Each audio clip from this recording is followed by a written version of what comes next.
হঠাৎ করে কেন আসলে ভাইয়া প্রতিদিন আসছেন আসছেন আমাদের দর্শক যদি আপনি জীবন কাহিনীগুলো খুলে বলতেন।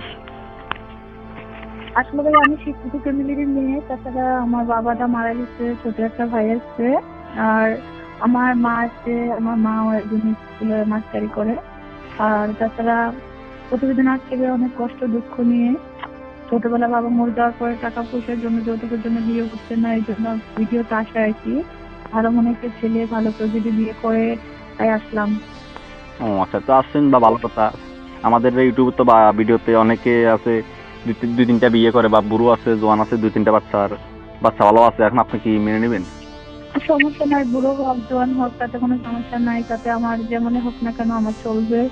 যে একজন ভালো মনের হয় তাতেই হবে। প্রয়োজনে নিজে রোজগার করে খাওয়াবো, আমি কিছু চাই না, টাকা পয়সা শূন্য টাকা তাও চাই না। আমার মা বুড়ো হয়ে গেছে, এখন অনেক কাজ কষ্ট করে। যাও। আমার মা যদি আমাকে কারো হাতে তুলে দিতে পারে আমার মা অনেক ভালো থাকবে। তো এখন আপনি বর্তমানে কি করেন আপু? বর্তমানে আমি মেডিকেল কলেজ করি, আর আমার আম্মু এই বাসায় আসি, মানুষ জীবন করে রান্নাবাড়ি করি আর কি। ও আচ্ছা, মানে এমনিতে পড়ালেখা করেন বা কোনো কাজ কাম কিছু করেন না নাকি? না না ভাই, আমি এমনিতে কোনো কাজ কামের নাই। আর তাছাড়া ছোট ভাইও আছে, মানে ও কাজ কাম করে, বাট ওর উপর এখন আমাদের সংসারটা চলে। ও আচ্ছা আচ্ছা। তো আপনার বর্তমান বয়স কত আপু? এই কত 21 এরকম, 20-21। আপনার আগে কখনো বিয়ে শাদী হয়েছে? না ভাইয়া, না হাই ওখানে বিয়ে শাদী বলছি না, পড়ালেখার দিকে তাকিয়ে তাছাড়া বয়স এমনটা হয়নি তো ও তাই। আচ্ছা। না 21-20 বছর বয়স হয়েছে, এখন আপনার বিয়ের বয়স হয় নাই, কি বলতেছেন এগুলা? আসলে তো গ্রামের মেয়েরা তো 12-13 বছর বিয়ে হয়ে যায়, আর আমি তো মানে পড়ালেখার দিকে তাকিয়ে বিয়ে শাদী হয় নাই, এভাবে পড়ে আছি। একে তো মনে হইতেছে না যে আপনি গ্রামের মেয়ে। আপনি থাকেন কোথায় এখন বর্তমানে? বর্তমানে ভাই আমি গ্রামেই থাকি, আমি হাতিয়া উৎখালিতেই থাকি। ও আচ্ছা আচ্ছা। মানে ওই আপনার ফ্যামিলিতে কে কে আছে আপু? আমার ফ্যামিলিতে মা আছে, ছোট ভাই আছে, দাদু আছে। ও আচ্ছা। তো তো পড়ালেখা করছেন বা এখন ডাক্তারি সাবজেক্ট নিয়ে পড়েন, তো নামাজ কালাম পড়েন তো আরোই পারেন তো নাকি? জি আলহামদুলিল্লাহ, আমি নামাজ কালাম 5 ওয়াক্ত নামাজ পড়ি, আর এই করি, সমস্যা নেই। আর আরবি একটু কম পারি, বাংলা পারি, ইংলিশ পারি, অঙ্ক এগুলো আর কি। ও আচ্ছা আচ্ছা। এখন আপনি সত্যিকার একজন মন মানুষ আছেন নাকি এমনি আসছেন নাকি? না না না, সত্যিকার একজন মনের মানুষ যে কিনা আমার পাশে থাকতে পারবে, আমি ভালোবাসবো। আমি অনার্স পাস ইয়ার পর্যন্ত পড়ালেখা করছি। আমি একজন ভালো মনের মানুষ চাই যে আমাকে যৌতুক ছাড়া বিয়ে করতে পারবে। আমি যার কাছে সুখে থাকবো, আমি এরকম একটা মানুষ চাই। টাকা পয়সা সোনা দানা দরকার নাই, বুঝছেন। ও আর আসলে তো আজকাল মানুষ বলে যে তো ছেলেটা 1 লাখে এটা সেটা, তাতে কোনো সমস্যা নেই। বয়স যেমনই হোক, তার মাথায় চুল না, তার গায়ের রং কালো থাকুক, আর যদি দাঁত না থাকে প্রয়োজন আমি চা দিয়ে খাওয়াবো সেটাই। শুনুন, আমি আপনাকে বলি, আপনি একজন ইয়াং মেয়ে, একজন শিক্ষিত ভদ্র পরিবারের মেয়ে। এখন আপনার জন্য তো যেরকম জাত আছে পছন্দ আপনার করা হয় না। তারপর আপনি এখন মনে চাহিদা আছে না, একটা মনের স্বপ্ন আছে না, মানে কিরকম ধরনের পছন্দ আছে না, কিরকম ধরনের পুরুষ হলে আপনার পছন্দ বলেন? সেটা যেমনই হোক না কেন আমার জন্য বেটার হবে। আমি আসলে মন চাই মানুষের, বললাম না, দাঁত না থাকলে প্রয়োজন নিজের চাবাই খাওয়াবো।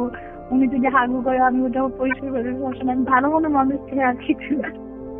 এখন আসলে আমি কি বলবো, আমি এখন আপনি চাইতেছেন ভালো একজন মনের মানুষ নাকি?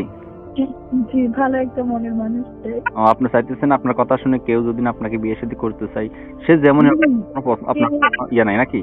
না না, সে যেমনই হোক আমার কোনো আপত্তি নেই, কিন্তু তার মন মানসিকতা কিন্তু ভালো থাকতে হবে। সে আমার প্রতি আসক্ত থাকতে হবে, আমি তার প্রতি আসক্ত থাকবো, বা সে আমার সাথে কথা বলতে হবে, ভিডিও কল, বা আমাকে বিয়ে শাদী করতে হবে।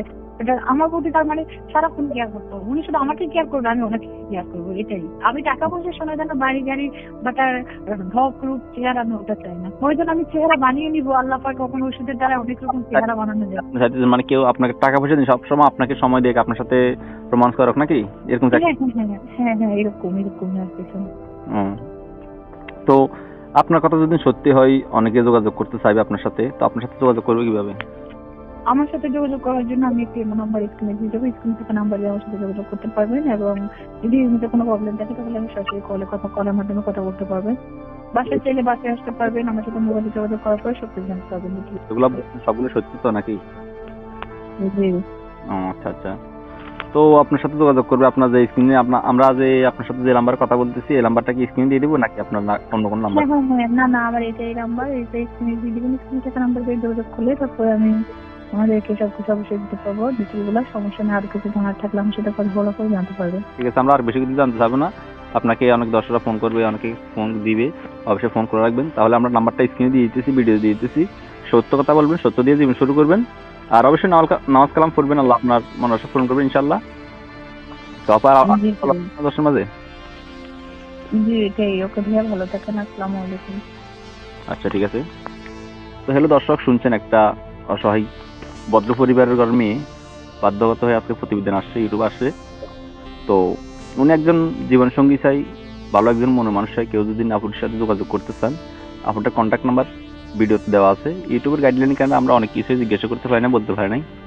আপনার জন্য আরো কোনো তথ্য জানার থাকে বা কোনো কিছু বলার থাকে, আপনারা আপুরের নাম্বার কন্ট্যাক্ট করে সবকিছু জানতে পারবেন।